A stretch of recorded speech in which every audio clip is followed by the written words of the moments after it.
Welcome, everyone, to Pivotal Perspectives. Our moderator is no stranger to pivoting. She's been pivoting her entire career. Chris Ann Long, graduate of Leadership Hope Class 11.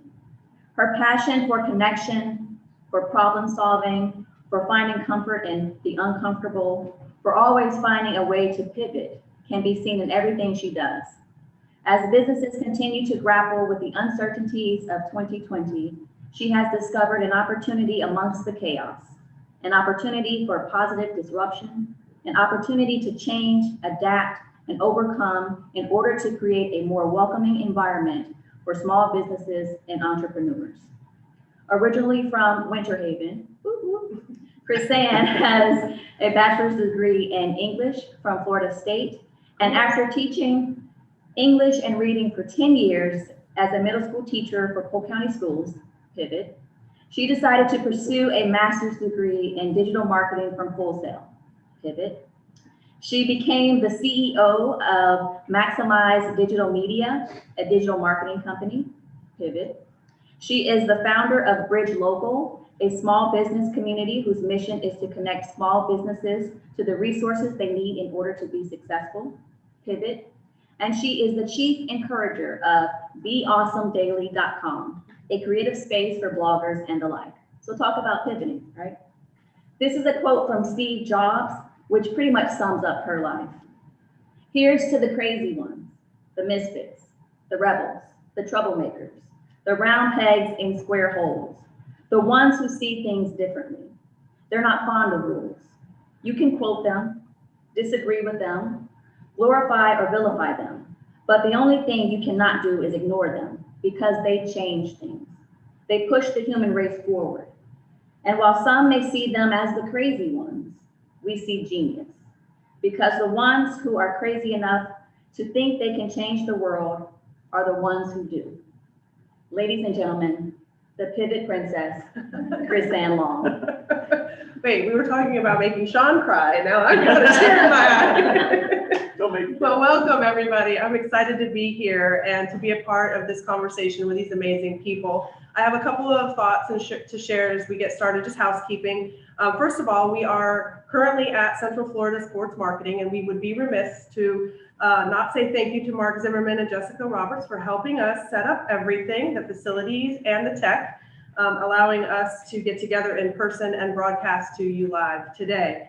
And since we all know that this is a conversation about pivoting, it would be interesting not to have an opportunity to pivot as we're putting together this event. So we have Carrie Harrington today joining us from Zoom because she was feeling a little under the weather, but was really persevering and wanting to make sure she could be a part of the conversation. So we made it happen.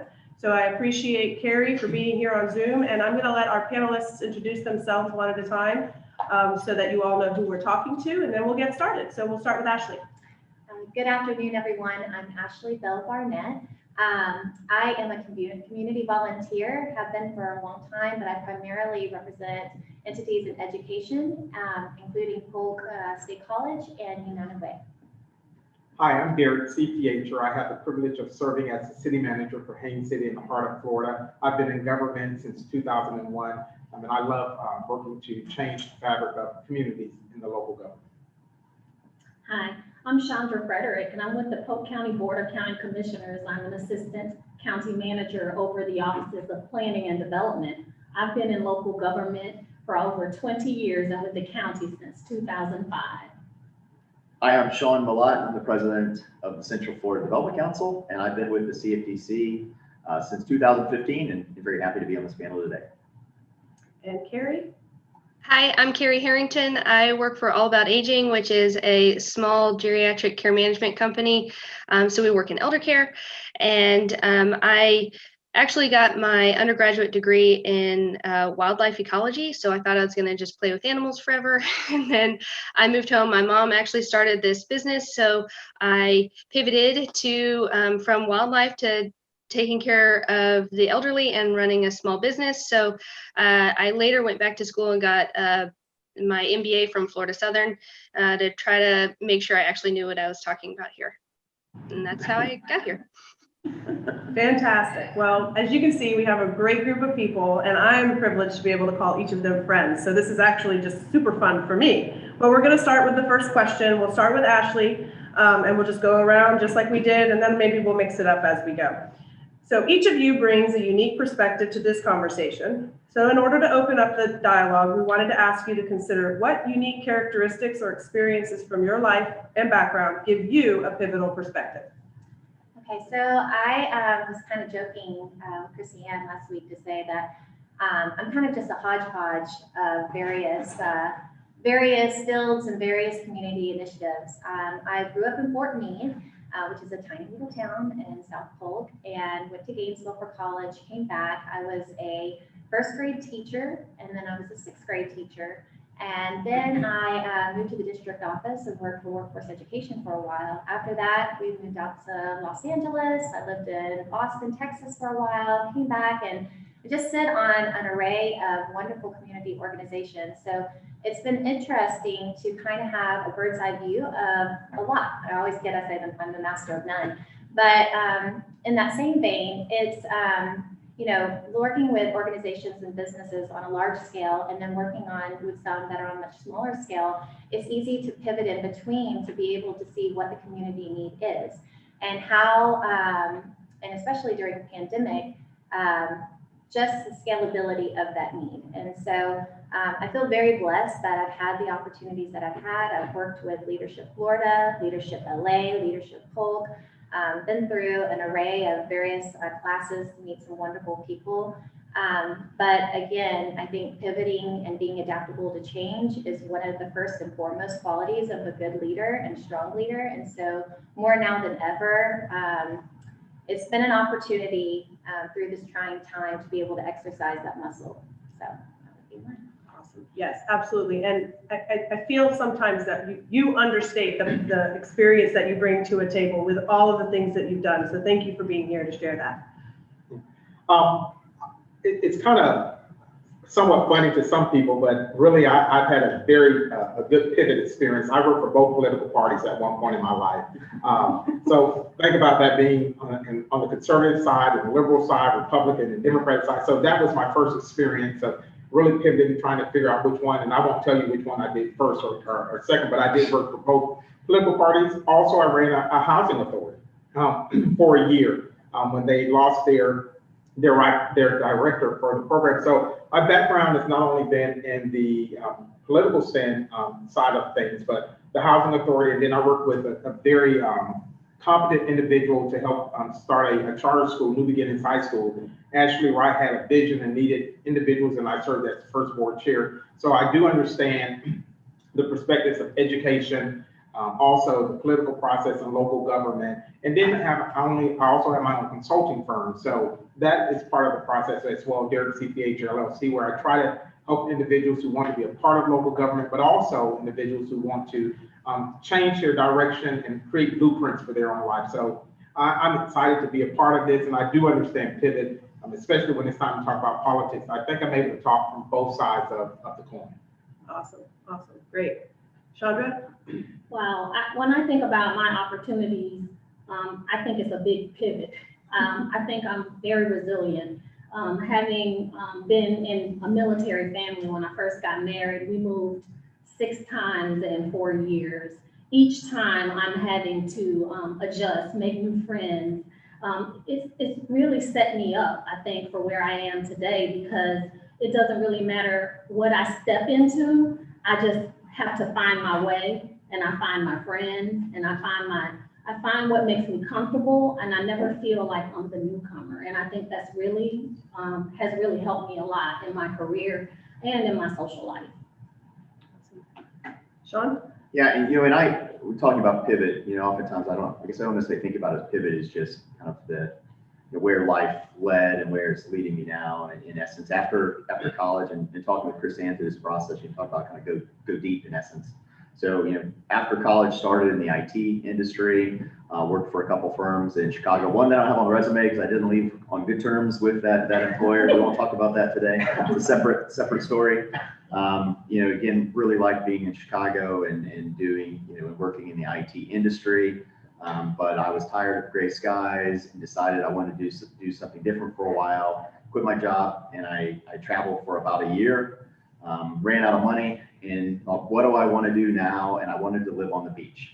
And so I moved to Florida and lived in Clearwater, and then started thinking, okay, I need to make money again, and thinking I'll go back to the IT industry, and didn't really find the right fit in the Tampa Bay market. I think it's probably a little different today than it was back in 2002 when I moved to Florida.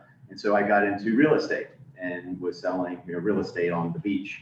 And again, kind of connected in some ways as a sales professional before and into that new role. And then again, really liked that beach lifestyle and what I was gaining there. But I met a girl in Lakeland, and so this is now about 2008.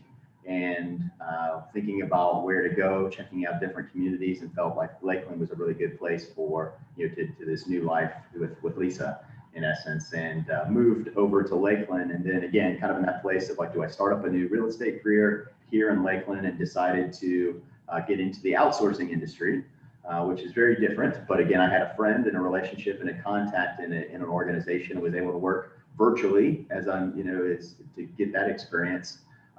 From a company based in New York, but I was able to work out of my office in my home in Lakeland. And again, that taught me a lot of, kind of broad perspectives on the way businesses do business and cost efficiencies. And what I did is I worked for a company that, in essence, would outsource finance and accounting jobs to India, to Sofia, Bulgaria, and occasionally to Dallas when the costs benefited that company. And what I found is that the better I got at my job, the more that the worse I felt, because jobs were going overseas, which I learned about economic development through the process. I thought, what is the opposite of this? And again, totally different industry, but I wanted to do the opposite.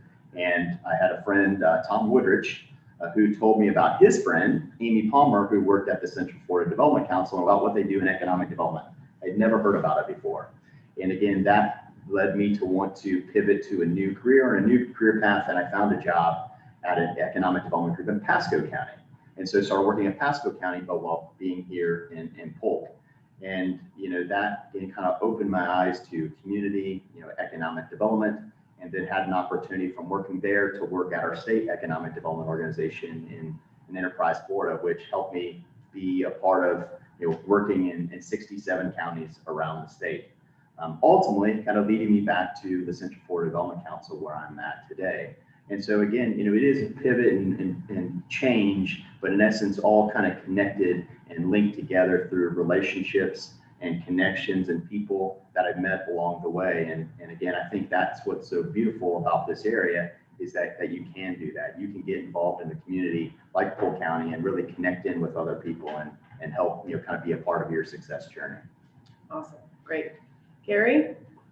Sure. So like I said, I got my undergraduate degree in wildlife ecology, and I actually worked for the state of Florida for a while for the Fish and Wildlife Commission, thinking that I wanted to make my hobby my career, and spend all my time outside and fishing, playing with animals. And turns out that wasn't quite the right fit for me. I didn't enjoy my hobby as much because it was my job. So I decided to move home back to Polk County, and I started working for my mom. It was supposed to kind of be an, in between thing. And I just found that I really enjoyed the challenges of small business and having to kind of pivot, think on the fly, figure things out as you go, and the creativity that it allowed you. So we work in elder care. So I've, been here now for 8 years, and I went back to school. Like I said, got my master's in business, and have just been trying to help grow and maintain the business since then. Fantastic. And it seems to me, if I could put it into like just a quick sentence, we have a group of people here who have agreed that change is important and we're adaptable to it.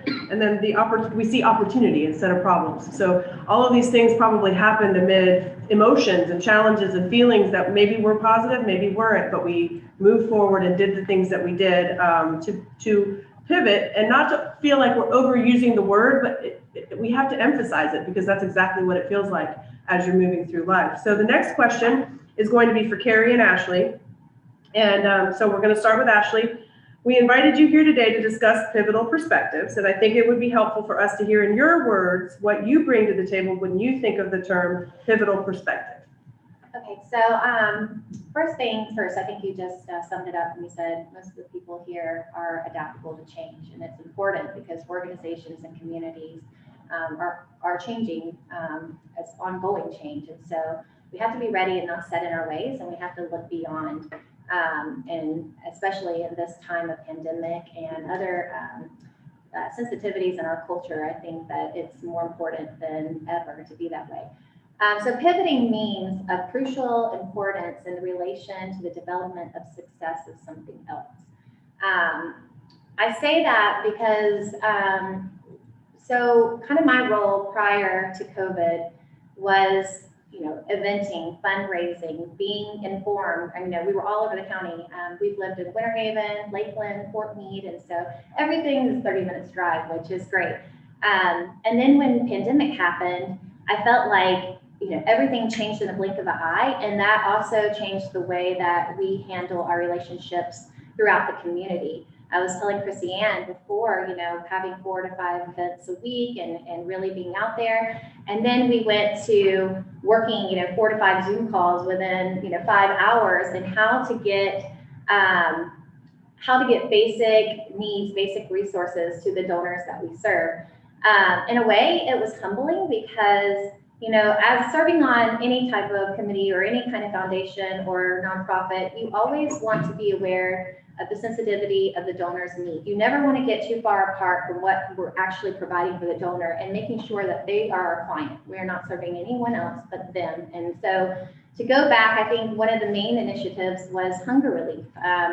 Hunger relief became very evident early on. And so trying to find to pull together to utilize the relationships that we have to make sure that there was enough food provided to people. I think one of the most crucial things is we had to pivot to analyzing and assessing what the need was of our community to supplying the service before the ask was made. So whenever that, it all kind of rained down on us, we had to make sure that we knew what was coming and we were able to capitalize the resource that we had to provide that service. So that was something that was different. In most of the organizations I work for, capital campaigns were on the front line this year. We were all getting ready, Polk State College, United Way, the hospital, to unveil all these capital campaigns and great things. And then this hammered hard. And so there became this sensitivity on so looking not at our clients, now we're looking at our donor base. How are we sensitive to our donor? There's major crisis going on, and still we have mouths to feed. We have people we need to see after. We have healthcare concerns. And so how do you walk lightly and not tread on that donor to ask and use that resource up, but still be mindful that, this need doesn't go away. So that was another thing that is important. As we look forward, there's going to be major budget cuts and across the board. Sadly to say, I think there's going to be second, third wave coming. And so right now, I think just having the purview that, I think that we live in a especially great county that has huge hearts, generous hearts, and we're going to have to really lean on our relationships and pull together and be very creative in how we assess 2021 and what fundraising looks like now, and what it looks like to utilize a relationship to full capacity. A lot of times it's not money, it's service. And how do we lean on those service hours and monetize that? And so a lot of things to think about. I know I just kind of threw that out. This kind of covered a lot of topics, but pivoting is going to be game, and it isn't overused. I think it's one of the most crucial key words right now. And just really marinating and giving some thoughts of what the new normal is. I know that's overused, but it's true. We've got to take this home, and we have to band together and make sure that every one of our 17 municipalities are working together, not creating a redundancy or not recreating the wheel, that we're partnering together and utilizing the creativity and brilliancy and diligence that we have already showed long ago in this county. Absolutely, yeah, well said. I mean, everything was just, my brain is spinning on all kinds of areas, but I think it's a quote from hockey. We have to anticipate where the puck is going to be. So we're right now in that spot where we're looking at what's ahead and we need to be prepared to pivot, but knowing that we've got to be prepared for what's coming in. And it's certainly second, third waves are ahead. Carrie, what are your thoughts? So yeah, I completely agree that I think now a pivotal perspective would be, adaptability and creativity, thinking on the fly, problem solving, troubleshooting, being able to maneuver a situation as it arises and, kind of just be malleable. But before this year, I probably would have thought if you said, what's pivotal? I would have said that it's something that's critical. It's, at its core, like, actually gave the definition, it's what's critical. And so I think our perspectives more than ever are critical to each other's, the survival of our organizations. Like she said, banding together. I think that our insights and sharing those insights, sharing our best practices is what's really going to help other organizations survive through this time and help figure out what does work now that it's not normal, and who knows if it will be normal, our new normal. We have to figure out what works, and we have to be willing to share that, because that's the only way we're going to make it through. And I think we've probably all seen businesses close, and that's why we need each other. We need to be able to share what's working and how we made it through, and what's the future look like? How are we going to make it? Right, absolutely. I really feel with Polk Vision putting on this event and other events similar to it, Polk Vision is perfectly positioned to ensure the unity of our community at this time. So I'm excited that we're having this conversation. And if you're listening, let's start thinking about ways we can band together, like Ashley said, and ensure that we're not overusing resources and redundancies. So our next question is a two-part question, and it's going to Sean, Chandra, and Derek, and we'll go in that order. First, in general, do you consider yourself someone who handles change well? So we talked about adapting to change. Do you, like, by your nature, feel like change is a good thing for you? And second, throughout these past months, how have you drawn on your experience in your life to manage the adjustments you've had to make in your roles at your jobs and organizations you're involved with? So Sean, start with you. All right. No, I don't handle change well. Again, I don't really like change. In essence, and oftentimes I think that my first reaction is maybe to freak out a little bit, again, internally, not externally, try to keep cool always, but then think through whatever the situation is, and then after kind of let it percolate for a bit, and then to be able to come back with an action plan. And again, I think that early on in the pandemic, there is again a lot of concern about how this will impact our local businesses, our local lives. And I think, as a country, we've become very good at adapting to this situation. Again, maybe losing sight of trying to eradicate the situation, but be comfortable with the pandemic. I don't know if that's good or bad. It's just a statement in essence. But I know for some of the things that I've seen, again, the use of technology has been extremely helpful, for our organization. Just to be able to connect with people, in a lot of different places. Again, we would oftentimes, fly to a different state to be able to meet with a company or a prospect. Again, I see, and again, it's expensive. It takes time, resources. I think, again, just by utilizing some of the technology that's out there, again, we're going to have cost efficiencies moving forward. But I think as an organization, wanting to be able to be a resource, we've had an opportunity through working with our county partner to kind of be kind of co-champions of the Polk Care Small Business Relief Grant. And that program is now closed, but we want to continue to be a resource for all businesses, whether they're small businesses, medium-sized businesses, or large businesses, to be able to be a resource, whether we have CARES dollars to give away or not. But I think that's something that we're going to continue to learn about and try to improve upon. And it's interesting because that's not in your scope of work, right? So major pivot, figuring out how you're going to disperse grants to small businesses, that just lands in your lap out of the blue. Okay, let's figure it out. And you guys did a fantastic job doing that. So perfect example of that experience. Chandra? I actually, well, first of all, I appreciate his transparency on how he deals with change. I think there are moments when I feel like I'm not quite in step with the change that's coming. But in general, I think I do fare well with change, probably because of what I experienced early in my career with all of those moves as a military wife. But I will tell you that what I've learned is that it requires resiliency and a little risk taking to be comfortable with change. And so those are some things that are really important for me. I took this position with the county in November of 2019. So as you can imagine, just a couple of months after we are about to be in the throes of the pandemic. So I was not only trying to adjust to a new role with greater responsibility, I also was faced with something that we had never faced before. Almost our entire planning staff, for instance, was remote working. How does that work? You know, do we have the technology to get it done? Are we taking care of our customers? Because if you guys haven't noticed, development hasn't stopped. You know, they are gangbusters getting those permits and getting those development approvals. And so just because we had to pivot in the office, it also meant we had to address the needs of our customers and not let them down.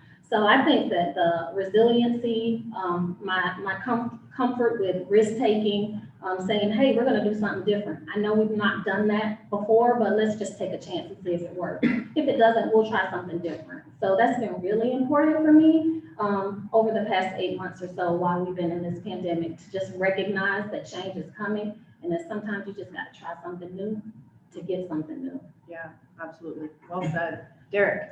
Yeah, I actually like change. I think I deal with change. I think change should be something that takes place, and I do it a lot with the organization I'm with, trying to get individuals different opportunities to learn different areas.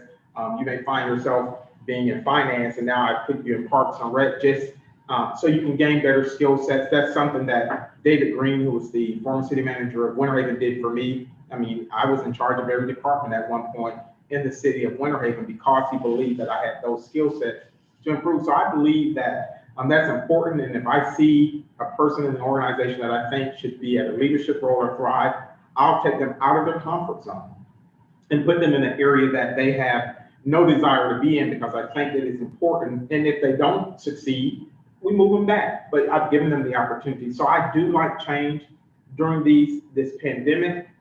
I think for government employees, we have really had to look at what we do, and also with citizens.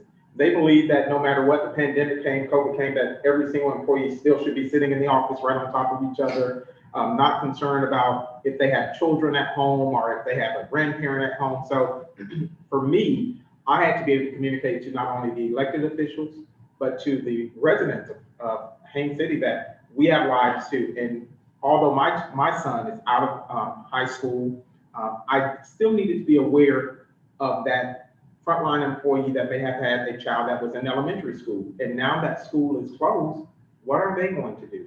How am I going to pivot how I operate and how we operate as an organization? And as Chandra has stated, I mean, we've got 56 developments going through the process. So you think about development hasn't stopped. So pivoting has been something that I've really had to look at to change how we operate.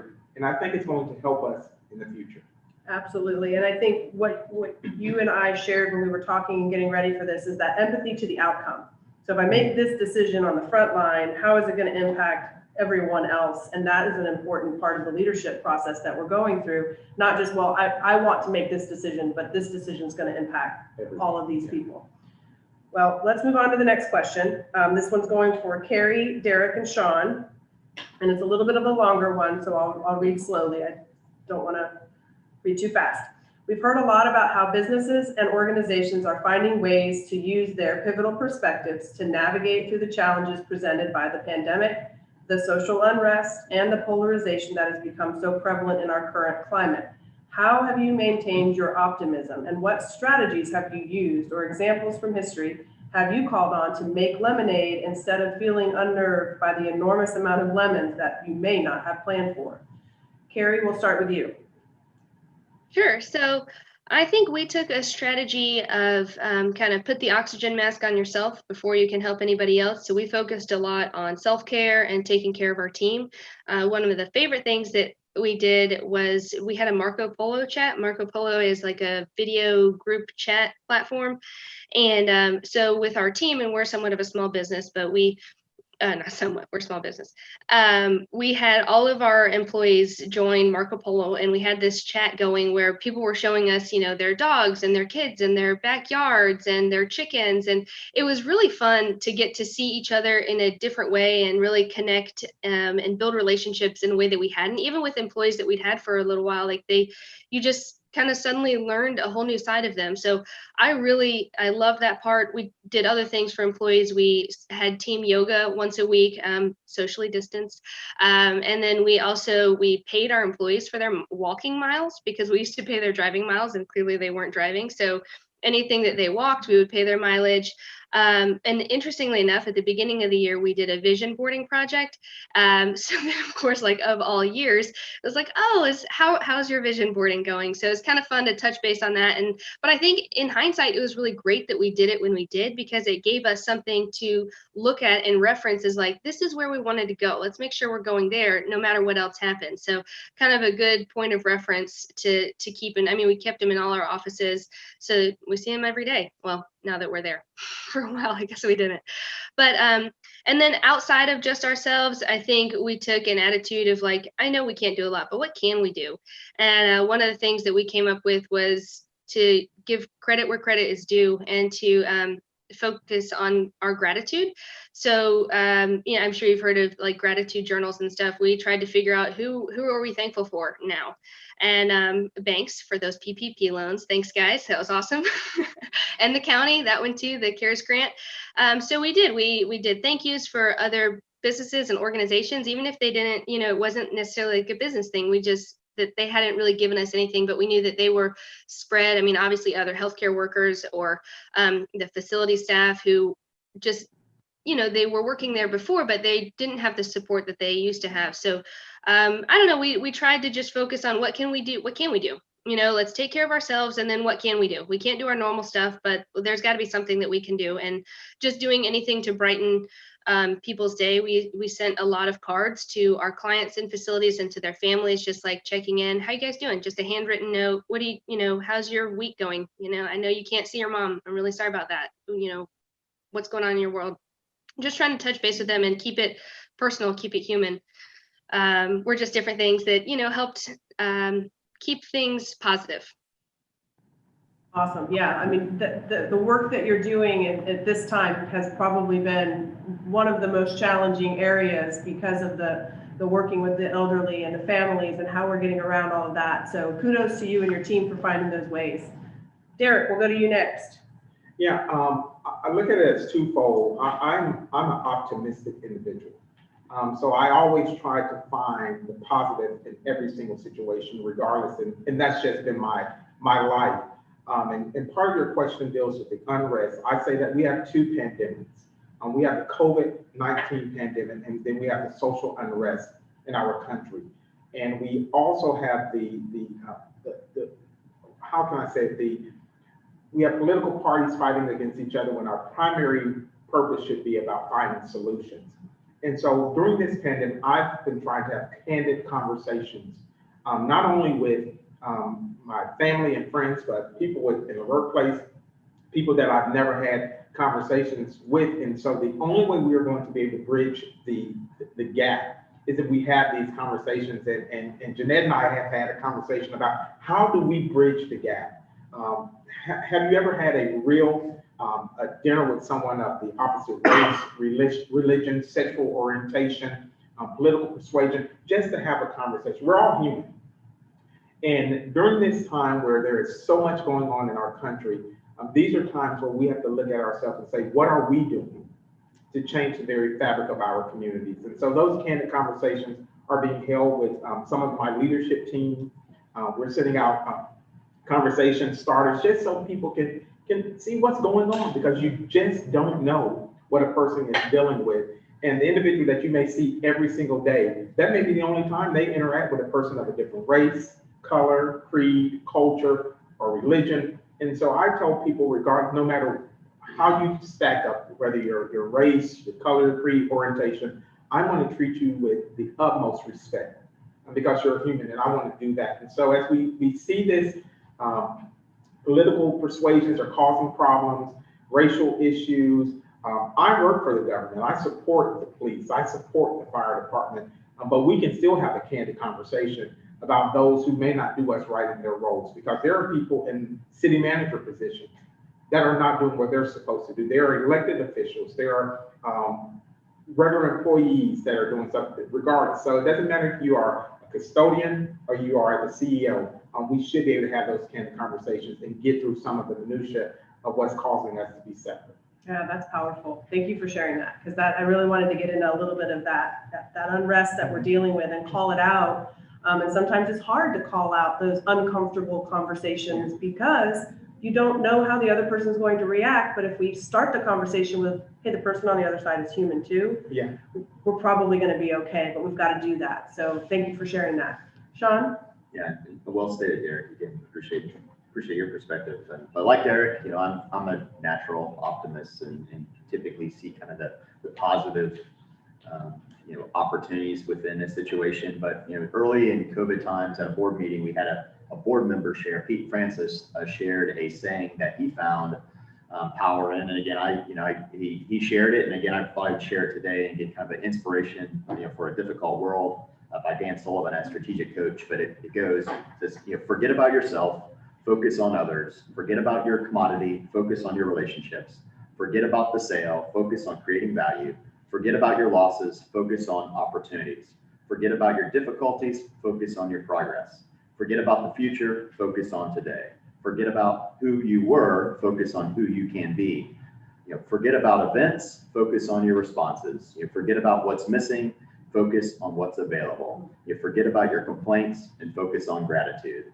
And this was developed for clients from Dan Sullivan after 9/11, and I found it very helpful in this time as well, as so much change and challenge is experienced right now. Fantastic, great quote. So I'm going to go back and maybe you can send it to me. Absolutely. So we're going to move on to our fifth question, and it is going to be for Ashley, Chandra, and Derek. One of the pillars of successful leadership is in a person's ability to build trust among their team members so that members of your team and people you work with are willing to follow your leadership and guidance when times become uncertain. How have your pivotal perspectives enabled you to maintain the trust of your team during these challenging times? We'll start with Ashley. Thank you. I echo Derek's response about relationships. I think building trust, the primary component for that is having a relationship with someone. I believe, like you said, there is such a strong cancel culture right now, and it's terrible. It's just causing us to be more divided when there's more things that we have in common, I'm sure, than things that we don't. And trying to, number one, lose that mind state that we don't need to have cancel culture. We need to look for unity in the things that we can agree on and get beyond that in order. I mean, these are very trying times right now, and for us to band together, it's going to take a little unity. I also believe, I'm going to do a little Brene Brown, but vulnerability. I think vulnerability and transparency is essential to any organization. I think from a nonprofit standpoint, and even government, we kind of rally. We're always like, let me tell you about what the good we're doing. Let me tell you about this and that. And right now, there's a lot of uncertainty and a lot of fear, and people want to know the facts. You have to get to the bare bones, and to be able to assess what the real hurdles are in upcoming months, you need to be honest and provide a little vulnerability. People who show that you're investing a little skin will be more open to follow lead. I also think that this is a pivotal moment because what you do now, how you provide for your employees and for your team members, making sure that their health and their security comes before productivity and deadlines, that is going to be a mission moment later. When you look back at your brand equity, whether if you're for-profit or nonprofit, and your clients look back to say, did I run my team members to the ground just pushing a deadline to get to what we need, or did I really look at the safety and well-being of them? That's what's really going to matter when we reflect back on this time in 2 to 5 years going forward. I also think that being open to change is very essential, and also being able to delegate tough decisions. Delegation is always the hardest thing, I think, for a leader, but to entrust others that have, especially in this time, we're so used to calling the shots and, executing the plan. And right now, like I said, more opinions and more direction, and those who have various experiences need to all come to the table. As an employee, one of my past supervisors, he told me something that stuck with me throughout the years. I was always a people pleaser and wanted to please, and would ask constantly, what can I do to be better? What can I do? And he said, Ashley, if I put a glass ceiling in place for you, you're never going to bust out of it. If I give you something right here, you're not going to go to the potential of what you truly can be. So stop asking and just go. I'm sure you're going to charge through those expectations, sooner than I could even give you direction. So I think entrusting our employees, just like, and I'll wrap it up, but just like, I think the common denominator of what people have been echoing is that they actually work harder at home, that they actually get more done, even though their time is divided between kids and, household routines and husbands and wives and everything in between. They're actually getting more than that 8 to 5 time spread that we put onto them. So giving some flexibility and being courteous to people's lifestyles. I think that that's really important. And once you do that, trust will come. People know that you're leading with heart. They're not going to have reservation serving with a great heart. So just being a servant leader and putting people first. Wonderful. Thank you for bringing up Renee. I know we had a little conversation about that too. So she's definitely one of my favorites. Chandra, you're next. I really feel like Ashley was all in my head. Yeah. I was sitting here thinking transparency and vulnerability. I think that has been key during the past few months, but it really started even long before then. After I had been working with the county for over 7 years, I made a really important decision, and I chose my family, and I left a leadership position in the county, one that I had worked very hard to get to because I felt like my family needed me more. And when I did that, my coworkers, they were there and they understood. But when I came back to the county, maybe a year or so later, they recognized how important family was to me, and I made sure that they understood that their families were important to me. And that has played itself out very well in my relationship with my employees. Just during this pandemic, one of my employees, his mother was struggling with COVID, and he came to me and he told me what was going on. I told him, that his mother is the most important thing to him right now, and whatever I could do to help him, I would. And it really touched me because as she was transitioning, he had added me to the family text messages, the daily text messages, as if I were one of her children, just to let me know that he appreciated me giving him that opportunity to breathe and that opportunity to go through that. They know how I feel. I chose my family, and I want them to choose their family. And I think that goes a long way to building trust in an organization. What a shining example you are. And I'm so glad you shared that, because as a friend of yours watching, when you made that difficult decision to pivot and make that decision, it shocked everyone probably that knew you, and yet you knew what was best for you and for your family. So kudos to you. Thank you. Derek. Yes, one of the things that during the COVID-19 that really, I think helped to change the fabric and the thought process of the leaders for Haines City was when I said that all employees were essential. Everybody was walking around saying, we're gonna get hazardous pay to the police, to the fire, people that do this. And I said, I'm gonna give essential pay to every single employee of Haines City, period, point blank, no questions asked. So whether you were a custodian or you were sitting in the city manager's office, I consider you essential.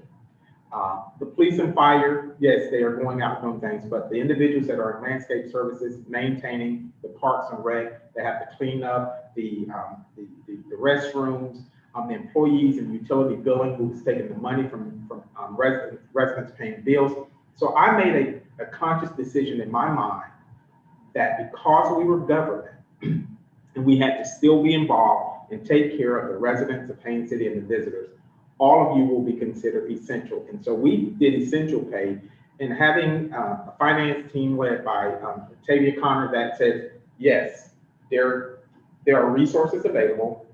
We have a great fund balance. So every single employee, I think 3 to 4 months, receive essential pay because there's a landscape service individual that's cutting the grass every day, coming in contact with citizens. And so I realized we had to do that. And also, it changed the mindset of some employees, some leaders, because they were looking at me going, why? What's the purpose? Why? They're going to be working from home on this day. Why? They're not police or not fire. Well, if the utility worker doesn't make sure the utility pipes are in the ground that go to that fire hydrant, and if a fire happens, and there's no word that comes out, are they not as essential as a police officer? If there's no parks and rec space available for young people to not be mischievous, to not get in trouble, then it puts more pressure on the police because they have nothing to do. So for me, regardless if you are the janitor that comes in at 6 o'clock in the morning to make sure that my office looks great, so people can come in and feel like they have a great place to come and do business, you're essential to me. And I think that has changed the mindset. And employees were happy to still come to work, but also I had to change the mindset for people that don't have kids, or not taking care of an elderly parent, or a sick spouse. You may say, oh, it doesn't affect me. Yes, but it affects the Parks and Rec person that's making, $12 to $15 an hour, that has a kid that is going to, Brigham Academy, Elbert Elementary, Boone Academy, Haines City High School. They need to be able to take care of their person. So I stopped worrying about time clocks. I stopped worrying about 8 to 5. I just wanted the work to get done. And I think that helped us as an organization. And it has helped us further because now we have 980. So we have people that don't come to work on Fridays. They just like the schedule. And so the work is still getting done. Right. So everyone is essential, whether you carry a badge, carry a gun and have a badge, or you are the person that makes sure that when I come to my office, I don't have to worry about coming into a place that's not going to be presentable for the residents that I serve. Awesome. Yeah, so I just got a note that everyone's loving everyone's comments. Derek, Ashley, Chandra's humility. So apparently we're doing a good job in sharing these stories out there. I wanted to check to see if we have questions because we're running toward the end of the event. So I can go on to my last question. Okay. All right. So this question is going to be for Sean, Chandra, and Carrie. So this came out of a conversation Sean and I had prior, and it fits into all of these conversations that I've had with everyone. But when we get comfortable as human beings, we tend to want to stay there. And since this pandemic has forced us to do things differently, have there been any new habits, good or bad, that have become part of your life that may not have existed prior to COVID? Please share one good outcome, and if you can, one challenge that you're going to have to work on to overcome. Start with me? Yep. Okay. And, I would say one of the real, wonderful, outcomes for me personally and my family is just spending more time with my children. Again, pre-COVID, we had, school, and then we had after school activities, and, we're not doing some of those things right now. So I get to spend more time with them, and I'm home in the afternoon. I can be there. And again, that's wonderful. And actually there was a complaint lodged against me the other evening. It's basically me or my wife could go do this errand, and they wanted me to go do it because they stated that they're spending too much time with me. And so I thought that was great. And they want more time with mom. I think that's wonderful. And something I share with Chris Ann kind of as the challenge is that, the pandemic, so I'm an introvert, and, non-pandemic, I kind of force myself to do extrovert type things, like get out and do socials or, networking type events.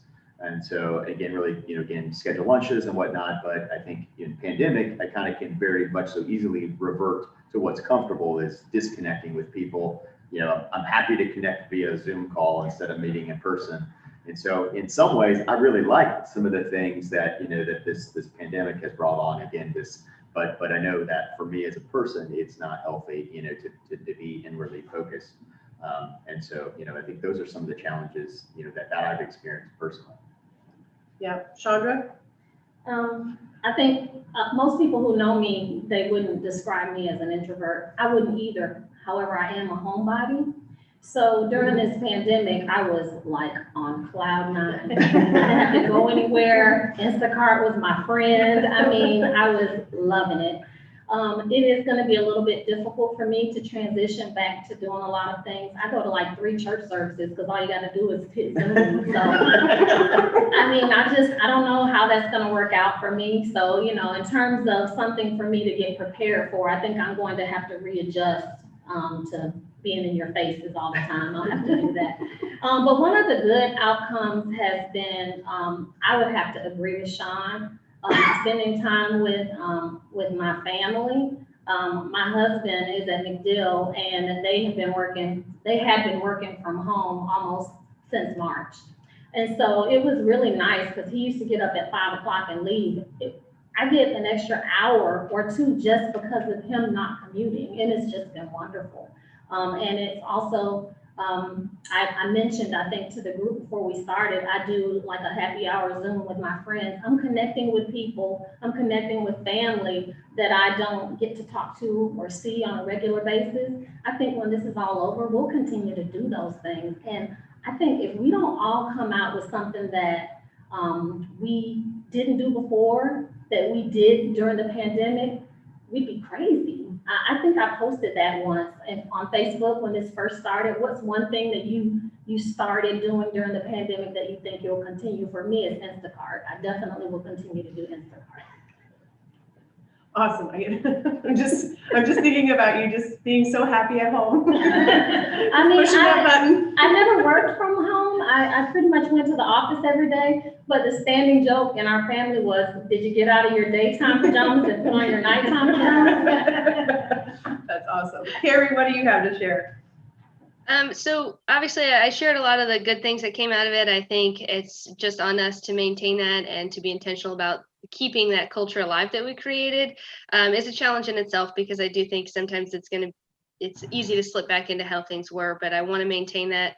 Another thing that's been interesting, both good and bad, I'm not really sure that I even know which one it is yet, but so much about pivoting is flexibility. And so we have a really complicated balancing act, especially in, small business and working in elder care, that for our clients, of course, we want to keep them safe, but our entire job is to advocate for them and ensure their quality of life. So how do we do that when I can't even see them, but I don't want to see them because I don't want to put them at risk? So there's that, that's complicated. And then you have dealing with employees, and some employees are actually scared and anxious and concerned, and other employees don't seem to mind or think it's a big deal at all. And having to balance that, how do we create policies that meet the needs of everyone? And then of course there's the whole business perspective. How do we manage liability and then also profitability? Like, we have to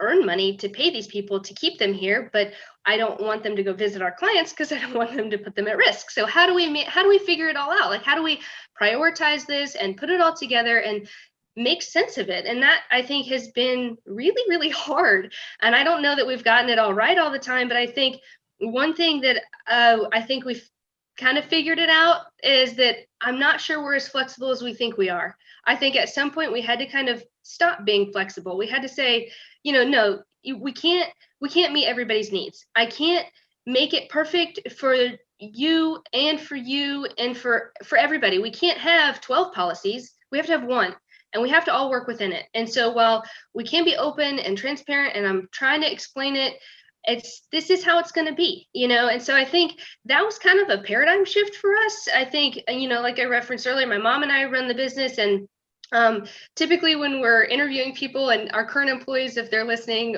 can definitely support this, that we always say that we're flexible. We're always like, oh, we're flexible, we're flexible with your work hours, we're flexible with your vacation time, we're flexible with whatever. We want to be flexible. And now all of a sudden I'm like, we might need to back off of that. I'm not really sure we're quite as flexible as we thought. And so I don't know, that's uncomfortable for us right now, I think. But I do think that that's where we are, is that we had to draw a line in the sand at some point and be like, okay, this is it. This is who we are. This is what we believe in. This is what we're doing.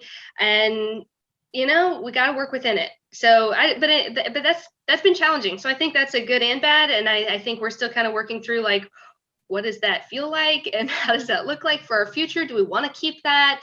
I obviously, like I said, flexibility was really part of our value system. We thought that was what we wanted.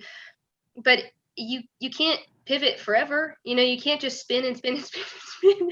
So it's been hard, but I think that that's something we're trying to find ourselves in that, and find, be true to yourself and just find your ground to stand on and say, like, this is it. This is who we are. This is what we're doing.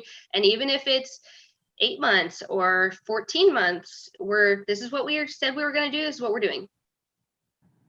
Awesome. Yeah, and I'm glad you shared that, because I wanted at least for those that are watching to really understand that while we're all comfortable in pivots, or while we're doing these things down the road, everything isn't figured out, and that's part of this process. And so that vulnerability that you shared, it's hard, and we don't have all the right answers, but we're going to make the best right answer today so that we can get to tomorrow and see what we need to do then. So now I think I'm going to hand it over to Kim to wrap us up and just kind of share some final thoughts as we close. Thank you, Chris Ann, and thank you to all the panelists. Together we are facing unprecedented challenges as the COVID-19 crisis continues to impact every facet of our personal and professional lives. The resulting disruption has caused us to continually reassess our activities. While navigating this changing course of the pandemic, it's really easy to get lost in the continuing feed of information. You can't turn on a media outlet without constantly having a barrage of negative and frightening news. But there are other stories, and we heard from some leaders today that have other stories, other perspectives. You brought stories to our listeners today of resiliency and resolve. You talked about stepping in and finding creative and innovative solutions, even in these chaotic times. My takeaway, and I've known each of you for years, right? In different ways, we've worked together in different ways, and we each now in this environment are working together in this way, using technology to share our experiences in leadership in this community. And I just, on behalf of Polk Vision, on behalf of Leadership Polk, the Leadership Polk Alumni Association, Class 1, the best class ever, I had to slip that in. I'd like to thank all of you for your frank. I think each of you brought a very frank and transparent perspective today. I want to thank you for lowering the veil and giving us all some insight as to how you're navigating through this. It was very insightful for me. And I learned having known each of you all this time, I learned something unique about each of you today. And I can't thank you enough for sharing yourselves. Not only today, but I'm looking forward to the leadership that we're going to count on each other to bring to the table in a unified, thank you for the word unified, aligned, unified, collective impact model, which is going to see Polk County through this dark period. Thank you very much. Thank you, Kim. Thanks for providing the platform for this. Well, thank you everyone for being here today. Thanks to our panelists, everyone who joined us, and for all of the work that went into putting this event together. I am excited about the next one, and I'm looking forward to seeing all of you out there in person.